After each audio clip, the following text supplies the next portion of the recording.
നമസ്കാരം. കേസരിയെക്കുറിച്ചാണ് ഇന്നത്തെ വർത്തമാനം. കേസരിയുടെ ചരമദിനമാണല്ലോ ഇന്ന് എന്നോർത്തപ്പോൾ കേസരി ഉണ്ടായിരുന്നെങ്കിൽ ഇന്ന് ഏതെല്ലാം മേഖലയ്ക്ക് അഗ്രഗണ്യനായ ഗുരുവായി വർത്തിക്കുമായിരുന്നു എന്ന് ഞാൻ വെറുതെ ഓർത്തുപോയി. കേസരി ഒരു പഴയ പത്രത്തിന്റെ പേരാണ്. 95 കൊല്ലം മുമ്പ് മലയാളത്തിൽ ഉണ്ടായൊരു പത്രം. കേവലം 5 കൊല്ലം മാത്രം നിലനിന്നൊരു പത്രം. ആ പത്രത്തിന്റെ പേര് പിന്നീട് ആ പത്രാധിപരുടെയും പേരായി മാറി. അങ്ങനെയാണ് കേസരി ഉണ്ടാകുന്നത്. പക്ഷെ അദ്ദേഹം കൈവച്ച മേഖലയിലൊക്കെ അഗ്രഗണ്യനായിരുന്നു. പഠിക്കുന്നിടത്തൊക്കെ റാങ്കായിരുന്നു. അദ്ദേഹം വർത്തിച്ച മേഖലകളിലൊക്കെ ഒന്നാമനായിരുന്നു. എന്നിട്ടും എത്തിപ്പെട്ട മേഖലകളിലൊന്നും സംതൃപ്തനാവാതെ തൻ്റെ സ്വപ്നമായി വർത്തിച്ച മറ്റൊരു മേഖലയ്ക്ക് വേണ്ടി അദ്ദേഹം ജീവിതം വിനിയോഗിച്ചു. നിർഭാഗ്യവശാൽ ആ മേഖലയിൽ മാത്രം അദ്ദേഹം പരാജയപ്പെട്ടു. പിന്നീട് അദ്ദേഹത്തിൻ്റെ മഹാപ്രതിഭയും അപാരമായ വിജ്ഞാനവും കൊണ്ട് അദ്ദേഹം ശ്രദ്ധേയനായി വ്യക്തിമുദ്ര പതിപ്പിച്ചു. ആ പേരാണ് കേസരി. കേസരിയുടെ യഥാർത്ഥ പേര് എ ബാലകൃഷ്ണപിള്ള എന്നായിരുന്നു. പിൽക്കാലത്ത് അദ്ദേഹം അറിയപ്പെടുന്നത് കേസരി ബാലകൃഷ്ണപിള്ള എന്നാണ്. തിരുവനന്തപുരത്തെ തമ്പാനൂരിലാണ് അദ്ദേഹം പിറന്നത്. ദാമോദരൻ കർത്താവും പാർവതി അമ്മയുമായിരുന്നു അദ്ദേഹത്തിന്റെ മാതാപിതാക്കൻ. അദ്ദേഹം പഠിച്ചത് തിരുവനന്തപുരത്തെ മഹാരാജാസ് കോളേജിലാണ്. ആ കോളേജ് ആയിരിക്കണം പിൽക്കാലത്ത് യൂണിവേഴ്സിറ്റി കോളേജ് ആയത് എന്ന് ഞാൻ വിചാരിക്കുന്നു. BA ഹിസ്റ്ററി അദ്ദേഹം റാങ്കോടുകൂടിയാണ് പാസ്സായത്. അത് കഴിഞ്ഞ് അദ്ദേഹം കോളേജ് അധ്യാപകനായിട്ട് മാറി. കോളേജ് അധ്യാപകനായി തിരുവനന്തപുരത്തെ വിമൻസ് കോളേജിലും അതുപോലെ കൊല്ലത്തെ മഹാരാജാസ് കോളേജിലും അദ്ദേഹം കോളേജ് അധ്യാപകനായിരുന്നു. കോളേജ് അധ്യാപകനായിരിക്കുമ്പോഴാണ് അദ്ദേഹത്തിന് വക്കീലാവണം എന്ന് തോന്നിയത്.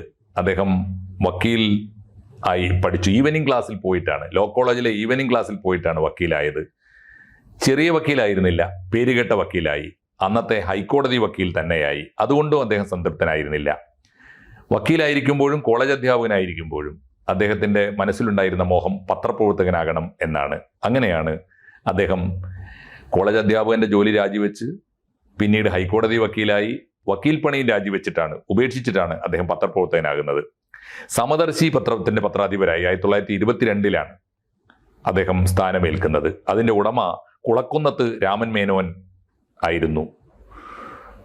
ആ പത്രത്തിന്റെ പത്രാധിപരായിരുന്നു കൊണ്ട് ഭരണകൂടത്തെ അതിരൂക്ഷമായി വിമർശിച്ചുകൊണ്ട് അദ്ദേഹം എഴുതാൻ തുടങ്ങി. അധികാരികൾ ആ പത്രത്തിനെതിരായി പത്രമാരണ നിയമം കൊണ്ടുവന്നു.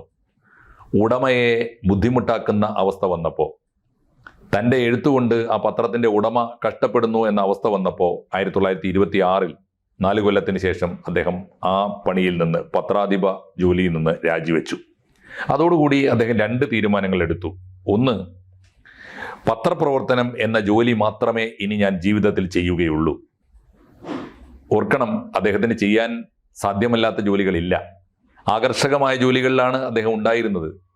കോളേജ് അധ്യാപകന്റെ ജോലിയും ഹൈക്കോടതിയിലെ വക്കീലിന്റെ ജോലിയും ഒട്ടും ആകർഷകത്വമില്ലാത്ത ജോലിയല്ല. പക്ഷേ മനസ്സിൽ ഒരു പാഷനായി വർത്തിച്ചത് പത്രപ്രവർത്തനമാണ്. അതുകൊണ്ട് ഇനി മുതൽ ഞാൻ പത്രപ്രവർത്തനം എന്ന ഒരൊറ്റ ജോലി മാത്രമേ ചെയ്യുകയുള്ളൂ. രണ്ടാമത്തെ ഒരു തീരുമാനം കൂടി അദ്ദേഹം എടുത്തു. സ്വന്തം ഉടമസ്ഥതയിലുള്ള പത്രത്തിൽ മാത്രമേ ഇനി പണിയെടുക്കൂ. അതാണ് രണ്ടാമത്തെ തീരുമാനം. താൻ പത്രപ്രവർത്തകനായാൽ എങ്ങനെ പെരുമാറുമെന്ന് അദ്ദേഹത്തിന് നന്നായിട്ട് അറിയാവുന്നതുകൊണ്ട് തൻ്റെ സ്വാതന്ത്ര്യവും തൻ്റെ ധൈര്യവും ആ പത്രത്തിന്റെ ഉടമയെ ബാധിക്കാൻ പാടില്ല, മറ്റാരെയും ബാധിക്കാൻ പാടില്ല എന്ന തീരുമാനം കൂടി എടുത്തു. അതുകൊണ്ട് സ്വന്തമായൊരു പത്രം തുടങ്ങി പത്രപ്രവർത്തനം നടത്തുകയാണ് തൻ്റെ ലക്ഷ്യം എന്ന് തീരുമാനിച്ചു. അതിനുവേണ്ടി അദ്ദേഹം ചെയ്തത്, എങ്ങനെയെങ്കിലും പണം പിരിച്ച്, സാമ്പത്തിക ശേഷി ഉണ്ടായിരുന്നില്ല, സ്വന്തമായി ഒരു പത്രം തുടങ്ങാൻ തീരുമാനിച്ചു. പത്രത്തിന് പണം പിരിക്കാൻ ആവുന്ന വിധത്തിലൊക്കെ അദ്ദേഹം ശ്രമിച്ചു. 3.5 വർഷം അദ്ദേഹം അലഞ്ഞു തിരിഞ്ഞു പത്രത്തിന് പണം പിരിക്കാനായിട്ട്. ഇന്ത്യ മുഴുവൻ അലഞ്ഞു എന്ന് മാത്രമല്ല, അദ്ദേഹം വിദേശ രാജ്യങ്ങളിലും, അദ്ദേഹത്തിന് പോകാൻ സൗകര്യം കിട്ടിയ മലേഷ്യ ഉൾപ്പെടെയുള്ള വിദേശ രാജ്യങ്ങളിലും പോയി പണം പിരിച്ചു. ഒരു വിധത്തിൽ പണം ഒപ്പിച്ച് 1930 അദ്ദേഹം ഒരു പത്രം തുടങ്ങി. ആ പത്രത്തിന്റെ പേര് പ്രബോധകൻ എന്നായിരുന്നു. 1930 ജൂൺ 4 ആ പത്രം തുടങ്ങിയത്. തിരുവനന്തപുരത്തെ ശാരദാ പ്രസ്സിലാണ് അത് അച്ചടിച്ചിരുന്നത്. 3 മാസം മാത്രമാണ് ആ പത്രം നടന്നത്. തിരുവിതാംകൂർ സർക്കാർ അതിന്റെ ലൈസൻസ് റദ്ദാക്കി. 1930 സെപ്റ്റംബർ 10 ആലോചിച്ച് നോക്കൂ, ജൂൺ 4 തുടങ്ങിയ പത്രം സെപ്റ്റംബർ 30 പൂട്ടി. കാരണം തിരുവിതാംകൂർ മഹാരാജാവിന്റെ ഭരണകർമ്മങ്ങൾക്കെതിരായി, ഭരണ നടപടികൾക്കെതിരായി അതിരൂക്ഷമായ ഭാഷയിൽ എഴുതുന്ന യഥാർത്ഥ പത്രപ്രവർത്തകനായിരുന്നു അദ്ദേഹം എന്നതുകൊണ്ടാണ് സ്വന്തം പത്രം 3 മാസം കൊണ്ട് പൂട്ടേണ്ടി വന്നത്. അത് കഴിഞ്ഞിട്ടാണ് അദ്ദേഹം അടുത്ത പത്രം, ഒരു പത്രം പൂട്ടുമ്പോൾ അടുത്ത പത്രം നടത്താൻ തീരുമാനം. ഉടനെ തന്നെ അദ്ദേഹം അടുത്ത പത്രം നടത്താൻ ഒരാഴ്ചക്കുള്ളിൽ അടുത്ത പത്രം തുടങ്ങി. അതാണ് കേസരി. അന്ന് നേരത്തെ തന്നെ മറ്റൊരാളുടെ പേരിൽ കേസരി, ഒരു നാരായണപിള്ള എന്നയാളുടെ പേരിൽ ഈ നേരത്തെ വാങ്ങിവെച്ച ഒരു രജിസ്ട്രേഷൻ ഉണ്ടായിരുന്നു. ആ ലൈസൻസ് വെച്ച് അദ്ദേഹം കേസരി തുടങ്ങി. അങ്ങനെയാണ് അദ്ദേഹം കേസരി ആകുന്നത്. 1930 സെപ്റ്റംബർ 10 പ്രബോധകൻ പൂട്ടി. അടുത്ത ആഴ്ച സെപ്റ്റംബർ 18 അദ്ദേഹം ഉടനെ തന്നെ നിർഭയനായി കേസരി തുടങ്ങി. ആ പത്രം 5 കൊല്ലം നിലനിന്നു. പക്ഷേ ആ പത്രം നടന്നുകൊണ്ടിരിക്കുമ്പോൾ തന്നെ ഇദ്ദേഹത്തിന് ആരോഗ്യം ക്ഷയിച്ച് രോഗം വന്നു. ആസ്മ രോഗം പിടിപെട്ടു. മാത്രമല്ല കടുത്ത സാമ്പത്തിക പ്രശ്നങ്ങൾ ആ പത്രത്തെ വീർപ്പ് മുട്ടിച്ചു. പട്ടിണി കിടന്നാണ് പലപ്പോഴും പത്രം ഇറക്കിയത്. എന്നിട്ടും അദ്ദേഹം പത്രം മുടങ്ങാതെ നോക്കി. 2 വർഷം മുടങ്ങാതെ നടന്നു. അതോടുകൂടി സാമ്പത്തികമായി തകർന്നു. ഒടുവിൽ ശാരദാ പ്രസ് ഈട് വെച്ച് 2000 രൂപ വാങ്ങി പത്രം തുടർന്നു. എന്നിട്ടും സ്വന്തം പ്രസ് പണയം വെച്ച് കാശ് വാങ്ങിയിട്ട്, വായ്പ വാങ്ങിയിട്ട് അദ്ദേഹം പത്രം തുടർന്നു. എന്നിട്ടോ നിവർത്തന പ്രക്ഷോഭത്തെയും ജനകീയ സമരങ്ങളെയും പിന്തുണച്ചു. അതാണ് ഓർക്കേണ്ടത്. ഇത്രയൊക്കെ കഷ്ടപ്പെട്ട് പട്ടിണി കിടന്ന് കടക്കാരനായി പത്രം നടത്തുമ്പോഴും അദ്ദേഹം സർക്കാരിൻ്റെ ജനവിരുദ്ധ നയങ്ങൾക്കെതിരായി അതിശക്തമായി പോരാടി. അന്ന് നടന്ന പ്രധാനപ്പെട്ട 2 ജനകീയ പ്രക്ഷോഭങ്ങളാണ് നിവർത്തന പ്രക്ഷോഭവും മറ്റ് ജനകീയ സമരങ്ങളും. അതിനെയൊക്കെ പരസ്യമായി പിന്തുണച്ചുകൊണ്ട് തന്നെ പത്രം അതിൻ്റെ ധർമ്മം നിർവഹിച്ചു. ആഢ്യന്മാരും സർക്കാരും അദ്ദേഹത്തെ എതിർത്തു. അദ്ദേഹത്തിനെതിരായി സർക്കാരിൻ്റെ ഭാഗത്തു നിന്ന് തന്നെ ധാരാളം കേസുകൾ വന്നു. ഏറ്റവും ഒടുവിൽ 1935 പത്രം തുടങ്ങി 5 കൊല്ലം കഴിഞ്ഞപ്പോൾ ഏപ്രിൽ മാസത്തോടെ പുതിയ പത്രമാരണ നിയമം വന്നു. പത്രത്തിന് പിടിച്ചു നിൽക്കാനാവാതെ നിയമപ്രകാരം തന്നെ പത്രത്തെ പൂട്ടിക്കാനുള്ള നിയമം വന്നു. അതോടെ കേസരി നിർത്തി. 2500 രൂപയാണ്. ആലോചിച്ച് നോക്കേണ്ടതാണ്. 1935 2500 രൂപ കടമാണ് ആ പ്രസ് അന്നത്തെ കേസരി പൂട്ടുമ്പോൾ. പ്രസ് ഓഫീസും വിറ്റു. പ്രസിന്റെ മുഴുവൻ ആസ്തിയും പത്രത്തിന്റെ മുഴുവൻ ആസ്തിയും വിറ്റിട്ടും 2500 രൂപ തികച്ചു വീട്ടാൻ കഴിഞ്ഞില്ല. അന്നത്തെ 2500 രൂപയുടെ സംഖ്യയുടെ വില എത്രയാണ് എന്ന് ഓർക്കാൻ അത് മതിയാവും. ഒടുവിൽ അടുത്ത കൊല്ലം 1936 സ്വന്തം വീട്ടിലെ ഫർണിച്ചറുകൾ മുഴുവൻ വിറ്റിട്ടാണ് അദ്ദേഹം ആ കടം വീട്ടിയത്. അതാണ് പത്രപ്രവർത്തനത്തിന്റെ പാരമ്പര്യം. 1935 പൂട്ടിപ്പോയ പത്രമാണ് കേസരി. ആ പത്രത്തിന്റെ പേരിലാണ് പിന്നീട് കേസരി ബാലകൃഷ്ണപിള്ള എന്ന മനുഷ്യൻ, എന്ന പ്രതിഭാശാലി അറിയപ്പെടുന്നത്. അദ്ദേഹം പിന്നീട് അദ്ദേഹത്തിന്റെ മഹാപാണ്ഡിത്യം കൊണ്ട്, അഗാധമായ ജ്ഞാനം കൊണ്ട് ആണ് പിൽക്കാലത്ത് അറിയപ്പെട്ടത്. പത്രപ്രവർത്തകൻ ആയിരുന്നു അദ്ദേഹത്തിന്റെ സ്വപ്നമെങ്കിലും ആ സ്വപ്നം അതിവേഗം പൊലിഞ്ഞുപോയെങ്കിലും അദ്ദേഹത്തിന്റെ ജ്ഞാനം കൊണ്ടും പ്രതിഭ കൊണ്ടും അദ്ദേഹം നിലനിന്നു. അദ്ദേഹം അറിയപ്പെട്ടു. നമുക്കറിയാവുന്നതുപോലെ അദ്ദേഹത്തിന്റെ മേഖലകൾ കോളേജ് അധ്യാപകനായിരുന്നു എന്ന് ഞാൻ പറഞ്ഞു, ഹൈക്കോടതി വക്കീലായിരുന്നു, പത്രപ്രവർത്തകനായിരുന്നു. പിന്നീട് അദ്ദേഹം അറിയപ്പെട്ട 2 പ്രധാനപ്പെട്ട മേഖല സാഹിത്യത്തിലാണ്. ഒന്ന്, അദ്ദേഹം അറിയപ്പെടുന്ന നിരൂപകനായിരുന്നു. നിരൂപണ രംഗത്ത് അദ്ദേഹം കൊണ്ടുവന്നത് ചെറിയ പരിഷ്കാരങ്ങളല്ല. അന്നുവരെ മലയാളിക്ക് പരിചയമില്ലാത്ത പാശ്ചാത്യ സാഹിത്യ വീക്ഷണങ്ങൾ, പാശ്ചാത്യ ഗ്രന്ഥങ്ങൾ, ഏറ്റവും പുതിയ വിശ്വസാഹിത്യ ഗ്രന്ഥങ്ങൾ ഒക്കെ മലയാളത്തിന് പരിചയപ്പെടുത്തിയ മഹാപണ്ഡിതനാണ് കേസരി. അങ്ങനെയാണ് വിശ്വസാഹിത്യത്തിൻ്റെ ഒരു ജാലകം മലയാളത്തിൽ നിന്ന് ലോകത്തിലേക്ക് തുറന്നു വെച്ചത് ആദ്യമായിട്ട് കേസരിയാണ്. അത് ആ നിരൂപണം, അദ്ദേഹത്തിൻ്റെ നിരൂപണങ്ങളെ പറയുന്ന പേര് തന്നെ അങ്ങനെയാണ്. അദ്ദേഹം പ്രസ്ഥാന നിരൂപണങ്ങൾ, സാഹിത്യത്തിലെ വ്യത്യസ്തങ്ങളായ പ്രസ്ഥാനങ്ങൾ, ആഗോള രംഗത്ത് വിശ്വസാഹിത്യത്തിന് പരിചയമുള്ള പ്രസ്ഥാനങ്ങളൊന്നും അന്ന് മലയാളത്തിന് പരിചയമുണ്ടായിരുന്നില്ല. എല്ലാം ആദ്യമായി പരിചയപ്പെടുന്നത് കേസരിയാണ്. അതുകൊണ്ട് പാശ്ചാത്യ ലോകത്തെ അല്ലെങ്കിൽ വിശ്വസാഹിത്യത്തെ മലയാളത്തിന് പരിചയപ്പെടുത്തിയ നിരൂപകൻ. മാത്രമല്ല ചിത്രകലയെ നിരൂപണം ചെയ്ത ആദ്യത്തെ എഴുത്തുകാരനാണ്, ആദ്യത്തെ സാഹിത്യകാരനാണ് അദ്ദേഹം. ചിത്രകലയെ നിരൂപണം ചെയ്യുന്ന ഒരു എഴുത്തുകാരൻ മലയാളത്തിൽ ആദ്യമാണ്. അങ്ങനെ അദ്ദേഹത്തിൻ്റെ സാഹിത്യ പ്രവർത്തന രംഗത്തും വ്യത്യസ്തങ്ങളായ ധാരാളം ചരിത്രമാണ് അദ്ദേഹം കുറിച്ചത്. ഒപ്പം അദ്ദേഹം അറിയപ്പെടുന്ന ചരിത്രകാരനുമായിരുന്നു.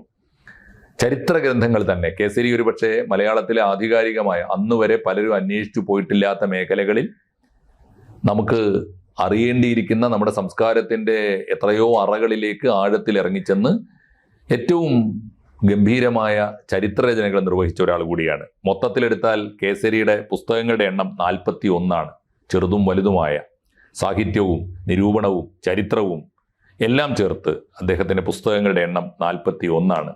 മറ്റൊരു കാര്യം കൂടി കേസരിയെക്കുറിച്ച് ഓർക്കണം. ഒരുപക്ഷേ മലയാള സാഹിത്യ ചരിത്രത്തിൽ ഇത്രയേറെ ഭാഷകൾ അറിയാമായിരുന്ന ഒരു ബഹുഭാഷാ പണ്ഡിതൻ ഉണ്ടായിരുന്നില്ല. കേസരിക്ക് 13 ഭാഷകൾ അറിയാമായിരുന്നു എന്ന് അദ്ദേഹം തന്നെ പലയിടത്തായിട്ട് പല ആവശ്യങ്ങൾക്ക് വേണ്ടി സാന്ദർഭികമായി രേഖപ്പെടുത്തിയിട്ടുണ്ട്. തീർച്ചയായും മലയാളവും സംസ്കൃതവും അദ്ദേഹത്തിന് നന്നായി അറിയാമായിരുന്നു. ഇംഗ്ലീഷ് മലയാളത്തെക്കാൾ നന്നായിട്ട് അറിയാമായിരുന്നു. ഇന്ത്യൻ ഭാഷകളായ തമിഴും തെലുങ്കും കന്നഡയും അദ്ദേഹത്തിന് ഏറ്റവും നന്നായിട്ട് അറിയാമായിരുന്നു. ഇംഗ്ലീഷിന് പുറമെ അറബി, ചൈനീസ്, ലാറ്റിൻ, ഗ്രീക്ക് എന്നീ വിദേശ ഭാഷകളിലും നല്ല പാണ്ഡിത്യമുണ്ടായിരുന്നു അദ്ദേഹത്തിന്. അതിനു പുറമെ പുരാതന ഭാഷകളായ ഹീബ്രു, അസീറിയൻ, സുമേറിയൻ തുടങ്ങിയ ഭാഷകളും അറിയാമായിരുന്നു. മൊത്തത്തിൽ 13 ഭാഷകളിൽ പാണ്ഡിത്യമുണ്ടായിരുന്ന, 13 ഭാഷകൾ അനായാസം വായിക്കാനും എഴുതാനും അറിയാമായിരുന്ന ഒരു പണ്ഡിതൻ മലയാള സാഹിത്യ ചരിത്രത്തിൽ മറ്റൊരാൾ ഉണ്ടായിട്ടില്ല. ഇതൊക്കെയാണ് കേസരി. ഒടുവിൽ അദ്ദേഹം അവസാന കാലത്ത് അദ്ദേഹം പത്രമൊക്കെ പൂട്ടിപ്പോയി സാഹിത്യവും ചരിത്രവും ഒക്കെയായി ജീവിച്ച കാലത്ത് അദ്ദേഹത്തിന് കേസരി സ്കൂൾ എന്ന പേരിൽ ഒരു അദ്ദേഹത്തിൻ്റെതായ ഒരു സുഹൃദ് വലയം തിരുവനന്തപുരത്ത് രൂപപ്പെട്ടു വന്നു. അക്കൂട്ടത്തിലും ചില്ലറക്കാരായിരുന്നില്ല ഉണ്ടായിരുന്നത്. അദ്ദേഹത്തിൻ്റെ സുഹൃത്തുക്കൾ ആര് എന്ന ചോദ്യത്തിന് പട്ടം താണുപിള്ളയെ പോലുള്ള സുഹൃത്തുക്കൾ, തകഴി ശിവശങ്കരപ്പിള്ളയെ പോലുള്ള എഴുത്തുകാർ, ഒപ്പം ബോധേശ്വരനെ പോലുള്ള സ്വാതന്ത്ര്യ സമര സേനാനികൾ, അവരൊക്കെയായിരുന്നു അദ്ദേഹത്തിൻ്റെ കേസരി സ്കൂൾ എന്ന് അറിയപ്പെട്ടത്.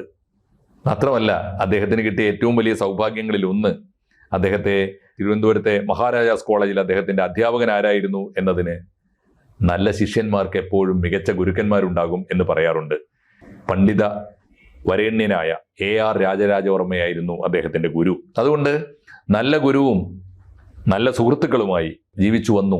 അദ്ദേഹത്തിൻ്റെ സ്വപ്നമായിരുന്ന പത്രപ്രവർത്തനം ഇടയ്ക്ക് വെച്ച് നിലച്ചുപോയി എങ്കിലും 1942 വരെ അദ്ദേഹം തിരുവനന്തപുരത്ത് വലിയ കടക്കാരനായി കഷ്ടപ്പെട്ട് ദാരിദ്ര്യവുമായി പിടിച്ചു നിന്നു.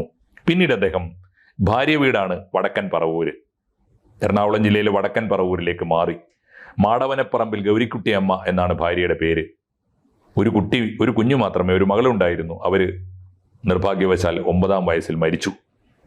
അങ്ങനെ 42 മുതൽ ഭാര്യ വീടായ വടക്കൻ പറവൂരിലേക്ക്, തിരുവനന്തപുരത്തുണ്ടായിരുന്ന എല്ലാം നഷ്ടപ്പെട്ട് കഴിഞ്ഞപ്പോൾ അവർ കുടുംബസമേതം 1942 വടക്കൻ പറവൂരിലേക്ക് താമസം മാറ്റി. പിന്നീട് അദ്ദേഹം മരണം വരെ വടക്കൻ പറവൂരിലാണ് ഉണ്ടായിരുന്നത്. പറവൂരിൽ ഇന്ന് അദ്ദേഹത്തിൻ്റെ പേരിൽ ആണ് പറവൂരിലെ ടൗൺ ഹാൾ ഉണ്ട്, പറവൂരിൽ അദ്ദേഹത്തിൻ്റെതായ മ്യൂസിയം ഉണ്ട്, പറവൂരിൽ അദ്ദേഹത്തെ ഓർക്കാൻ ധാരാളം സംരംഭങ്ങളുണ്ട്. തിരുവനന്തപുരത്തും കേരളത്തിലെ പ്രസ് അക്കാഡമിയുടെ അല്ലെങ്കിൽ പത്രപ്രവർത്തകരുടെ ബിൽഡിംഗ്, അവരുടെ യൂണിയന്റെ ബിൽഡിംഗ് ഉള്ളത് കേസരി മന്ദിരം എന്നാണ് അതിൻ്റെ പേര്. കേസരി സമം മലയാളത്തിലെ പത്രപ്രവർത്തനത്തിൻ്റെ പാരമ്പര്യം എന്നാണ് അർത്ഥം.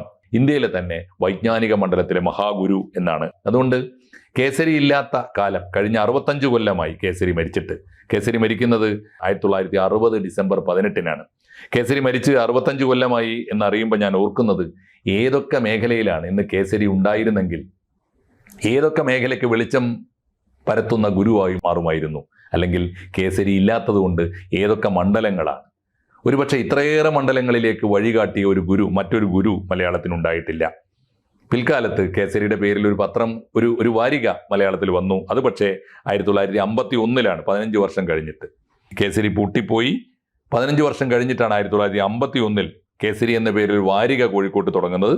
അത് എല്ലാ സംരംഭങ്ങളോടും കൂടിയാണ്. RSSന്റെ മുഖപത്രമായിട്ടാണ് കേസരി വന്നത്. ആ കേസരിയും ഈ കേസരിയും തമ്മിൽ യാതൊരു ബന്ധവുമില്ല. ഒരുപക്ഷെ എന്തുകൊണ്ടാ ബന്ധമില്ല എന്ന് പറയുന്നത്, കേസരി എന്ന വാക്കിന് 2 അർത്ഥമുണ്ട്.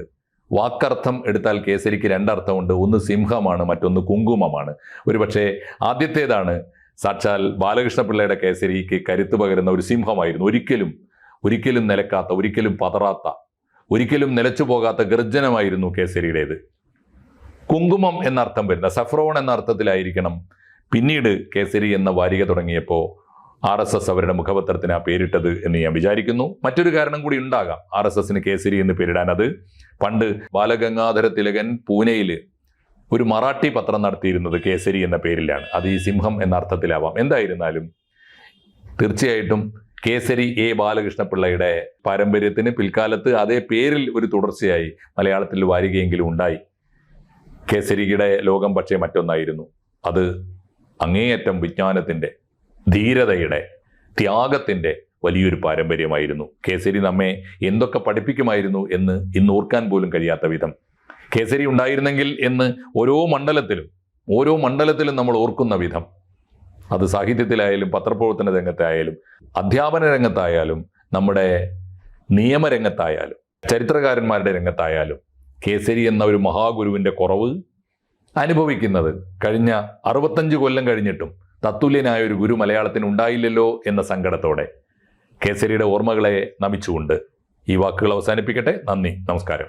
കൂടുതൽ വാർത്തകളും വിശേഷങ്ങളും നിങ്ങളിലേക്ക് എത്താൻ ABC മലയാളം സബ്സ്ക്രൈബ് ചെയ്യുക, ബെൽ ബട്ടണും അമർത്തുക.